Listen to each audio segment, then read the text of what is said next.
जाओ जाओ।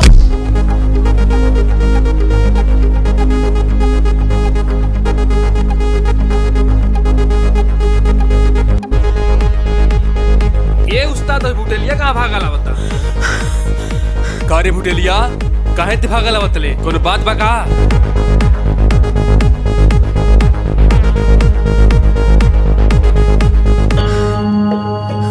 तुम लोगन यहाँ बैठल वाला वहाँ बाला जी हल्ला मचीले बना और ना एक लात मारू देले बना। और ऐसन काहे? अरे उनकर बहनिया कोनो चैन खिंचले बा और छेड़खानी कैले बा। कौने के ही मजाल? जल्दी चलो लोगो चलो।